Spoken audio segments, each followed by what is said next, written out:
मला माफ करा. 22 पाणीपत्रातील शब्दांनी गावासह जिल्ह्याला सुद्धा रडवलं. हत्तीस दुर्घटनेमागचं दुःख अजूनही गूढ आहे. बार्शी तालुक्यातील हत्तीस गावावर ओढावलेलं दुःख अजूनही कमी झालं नाही.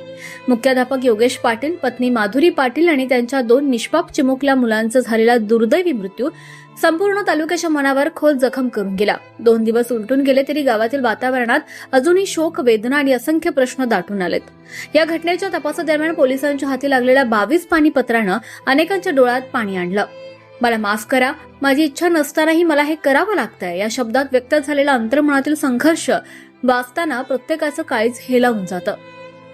आईबद्दलची कृतज्ञता, पत्नीच्या आयुष्यभराच्या साथीसाठी व्यक्त केलेला आदर आणि आपल्या कृतीसाठी कोणालाही जबाबदार धरू नये अशी केलेली विनंती, या ओळींमधून एका व्यथित मनाची वेदना जाणवत असल्याचं तपासातून समोर येत आहे.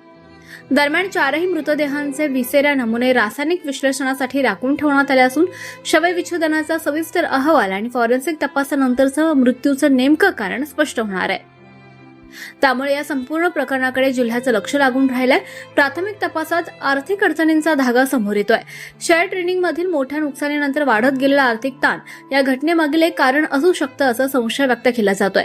पोलिसांकडून आर्थिक व्यवहार, मोबाईल डेटा आणि पत्रातील नोंदीची बारकाईने पडताळणी सुरू आहे. शनिवारी सायंकाळी हत्तीस गावात 4ही जणांवर अत्यंत शोकाकुल वातावरणात अंत्यसंस्कार करण्यात आले.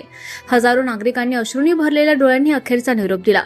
ग्रामस्थ सांगतात की या घटनेच्या धक्क्यानं शुक्रवारी रात्री गावातील अनेक घरांमध्ये चूल देखील पेटली नाही. प्रत्येकाच्या ओठांवर एकच प्रश्न आणि प्रत्येकाच्या मनात एकच वेदना होती.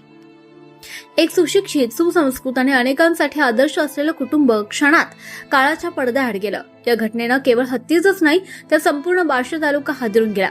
तपासाचे निष्कर्ष पुढे येतीलच, पण या घटनेनं आर्थिक ताण, मानसिक संघर्ष आणि माणसाच्या अंतर्मनातील न बोललेलं दुःख याकडे समाजानं गांभीर्यानं पाहण्याची गरज पुन्हा एकदा अधोरेखित केली आहे. हत्तीच्या मातीत आजही 4 चितांची राख थंड झाली असेल, पण त्या वेदनेची जळजळ मात्र अजूनही प्रत्येकाच्या मनात कायम आहे.